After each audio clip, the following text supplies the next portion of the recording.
Sud Radio, les débats de l'été, 10h-13h, Maxime Liédot. Bonjour Eddy Jacquemart. Oui, bonjour. Vous êtes le président de la Confédération nationale du logement et si on vous reçoit ce matin sur Sud Radio, c'est pour un sujet des loyers impayés et de saisie sur salaire. C'est un changement considérable dans la législation, loin de faire l'unanimité et c'est en vigueur depuis le 1er juillet. Les propriétaires bailleurs n'ont plus besoin de faire appel à un juge pour demander une saisie sur salaire en cas de loyer impayé. Désormais, l'appel à un commissaire de justice suffit. Expliquez-nous concrètement en quelques mots, Eddy Jacquemart, qu'est-ce que ça va changer pour tous les propriétaires potentiellement qui nous écoutent et aussi les locataires? Écoutez, pour les locataires, c'est un jour noir le 1er juillet de cette année, puisque en fait, on continue à mettre haro sur les locataires qui, soi-disant, seraient de mauvaise foi, qui ne paieraient pas leur loyer. Et je dois dire que si les locataires ne payent pas leur loyer, c'est parce que déjà, ils ont des difficultés économiques générales et qu'aussi, les loyers sont beaucoup trop élevés. Ce qui va se passer en fait depuis le 1er juillet, c'est qu'en fait précédemment on pouvait pour obtenir donc le propriétaire qui demandait qu'il y avait un locataire qui ne payait pas ses loyers, aller au tribunal et il pouvait obtenir donc un titre exécutoire pour récupérer ses loyers. Un deuxième étape qui devait se faire, c'est qu'il devait maintenant ensuite aller devant un autre juge pour redemander en fait, je dirais l'acte de saisie sur les salaires, qui est quand même un acte quand même très grave qu'on va prendre sur les revenus des locataires. Donc c'est quand même un acte grave.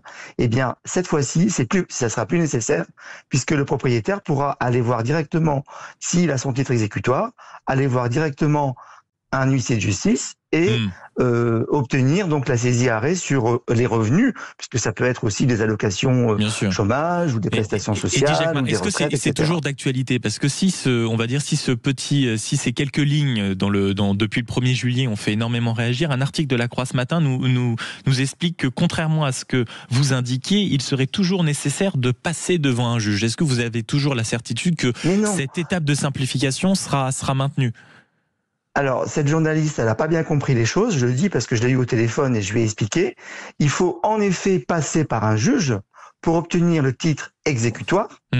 Mais ensuite, une fois que vous avez le titre exécutoire dans votre poche, en tant que propriétaire, vous pourrez aller directement voir un huissier de justice qui va organiser la saisie arrêt sur salaire. D'accord, donc en réalité, ce qu'elle nous explique, alors si je comprends bien, et dites-moi, c'est important d'être pédagogique sur ce sujet, en réalité, ce que la journaliste a voulu dire et ce que vous contestez, c'est que bien sûr, on devra passer pour un juge uniquement pour avoir le titre exécutoire, c'est ça ?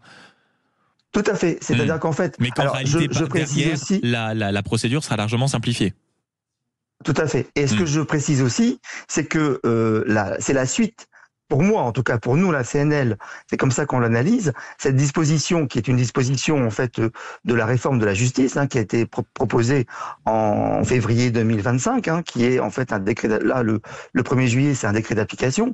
Pour nous, à la CNL, c'est la suite de la loi Kasbarian de 2023, qui a déjà retiré beaucoup de prérogatives en fait aux locataires pour se défendre quand il est devant le juge par rapport au problème d'impayé. Nous, en fait, ce qu'on préconise, c'est non pas de la répression, on préconise déjà un encadrement des loyers sur l'ensemble du territoire, ce qui n'est toujours pas le cas. Et ce que nous, on met en avant, c'est notre gros sujet de l'année. D'ailleurs, on va éditer un livre là-dessus au mois de septembre, c'est la sécurité sociale du logement. C'est une caisse de garantie solidaire pour garantir les accidents de la vie des locataires, parce que je le dis et je le crie bien fort, les locataires qui ne payent pas leur loyer, à 99% des cas, c'est parce qu'ils ne peuvent pas le payer, parce qu'ils ont eu un accident de la vie. Et aujourd'hui, vu la situation économique et financière tendue des habitants, eh bien, un accident de la vie, ça vous met très vite en difficulté. Ça peut être une maladie, une perte d'un proche, ça on entend, Eddy simplement bien sûr. Un arrêt de travail. Néanmoins, est-ce qu'on peut justement trouver des arguments qui ne vont pas dans votre sens? C'est-à-dire, aujourd'hui, de plus en plus, les propriétaires peuvent se sentir démunis face à certains actes nocifs, parfois de certains locataires, sur le paiement. Surtout que dans dans cette réforme, en réalité, bien sûr qu'elle est simplifiée, mais le locataire pourra toujours contester la saisie, arrêtez-moi si je me trompe, et en plus il y a un barème sur la prise de salaire, et quand vous regardez en détail le barème, que je ne vais pas donner à l'antenne parce que ce serait ennuyer légèrement nos auditeurs, mais quand vous regardez dans le détail du barème, tout cela est très raisonnable. Donc en quoi est si problématique qu'un propriétaire retrouve peut-être un peu de pouvoir sur les biens qui lui appartiennent? Surtout si le locataire ne paye pas. Alors, la difficulté, c'est qu'il ne faut pas prendre le problème comme ça, il faut prendre le problème en amont. C'est que déjà, le propriétaire, il aurait pu aussi se garantir avec Visal, par exemple. Il y a beaucoup de propriétaires qui sont réticents. Il existe des systèmes de garantie. D'assurance, en réalité, c'est ça. Pas d'assurance, c'est Visal, c'est un truc qui est gratuit et qui est proposé par Alors expliquez ce que c'est, parce que je suis persuadé qu'énormément de gens qui nous écoutent ne savent pas ce que c'est. Moi le premier. Alors en fait, Visal, c'est une espèce de système. Alors vous dites assurance, mais c'est pas de l'assurantiel que l'on paye. C'est un système en fait qui est proposé par Action Logement, qui est en fait un système de garantie des paiements du loyer à condition d'être salarié ou d'avoir moins de 30 ans. Donc c'est déjà quelque chose qui existe et qui n'est pas universel. Donc c'est pour ça que nous on voudrait pousser justement pour une garantie universelle des loyers qui avait été proposée en 2012 notamment par Madame Duflot, qui n'a pas abouti puisque les décrets n'ont jamais été pris. Donc je veux dire que quelque part le paiement du loyer, il est dû au propriétaire. Là-dessus, il n'y a aucun sujet. Mais par contre, il y a des dispositifs qui existent, notamment des FSL. Il existe, donc FSL, c'est des fonds de solidarité logement. Il y a des dispositifs aussi chez les bailleurs sociaux. Quelquefois, ils ont des fonds de garantie. Donc moi, ce que je demande au propriétaire, c'est avant de mettre son locataire au tribunal, c'est d'essayer de trouver avec lui une solution, de travailler socialement en fait le dossier, et surtout il faut se dire une chose, c'est que le locataire qui en fait ne paie pas son loyer, je le répète, il ne paie pas son loyer, pas parce qu'il ne veut pas le payer, mais parce qu'il ne peut pas le payer, parce que difficulté de la vie et loyer trop cher. Mais est-ce que ce n'est pas non plus enlever du pouvoir au propriétaire? Une fois de plus, moi je me mets à la place de ceux potentiellement qui font un petit investissement dans un appartement, qu'ils mettent en location. Quelqu'un qui ne paie pas, bien sûr, c'est éminemment problématique, surtout quand c'est dû, comme vous dites, aux accidents de la vie. Maintenant, quand on voit de plus en plus, les propriétaires le disent, c'est beaucoup plus contraignant d'avoir cette position-là que d'être locataire. Est-ce que ce décret depuis le 1er juillet n'est pas simplement un rééquilibrage de la force?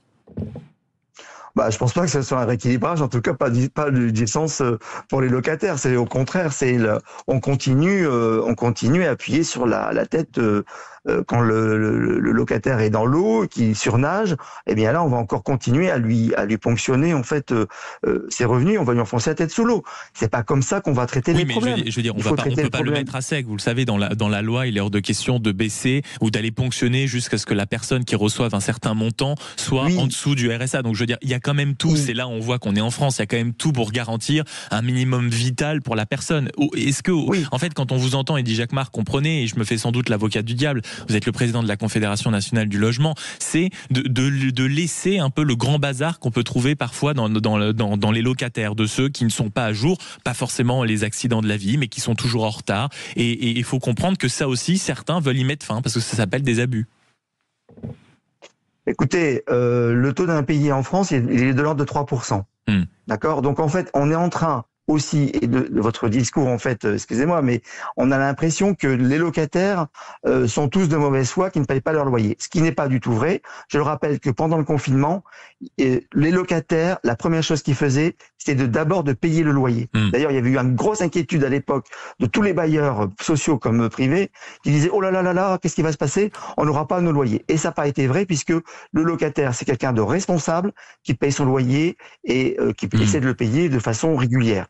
Donc il y a des cas, mais il faut pas faire de petits cas, une grande généralité. Une généralité. On est en train de faire une généralité avec quelques cas. Et c'est ça qui va pas en fait dans ce pays, c'est que on est tout le temps en train de vouloir opposer les uns et les autres. Moi, j'invite les propriétaires à regarder ce que nous on va proposer en termes de sécurité sociale du logement, parce qu'ils y seront gagnants.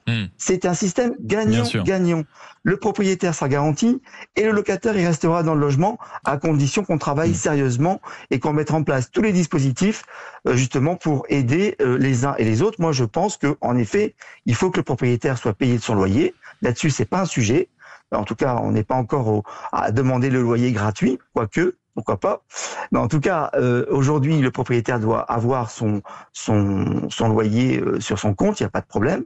Mais par contre, il faut réfléchir à un système de garantie parce que on n'est pas à l'abri de difficultés financières et d'accidents de la vie. Merci beaucoup Eddy Jacquemart, président de la Confédération nationale du logement, pour ce sujet des loyers impayés, une potentielle saisie sur salaire depuis le 1er juillet 2025. Vous avez plaidé pour votre cause. Merci beaucoup. Une autre cause aussi contre laquelle on va devoir se battre après les rodéos urbains, c'est le tour des rodéos agricoles. Et de plus en plus, les exploitants sont dans un état évidemment de sidération et d'injustice folle. Et la colère monte dans les exploitations. On va en parler avec le président de l'association des maires ruraux de Gironde, notamment parce que Bruno Retailleau et Annie Genevard étaient dans le coin pour prendre des mesures un peu plus sévères contre ceux qui s'amusent à faire des dérapages en quad dans les champs de maïs et de blé. À tout de suite sur Sud Radio.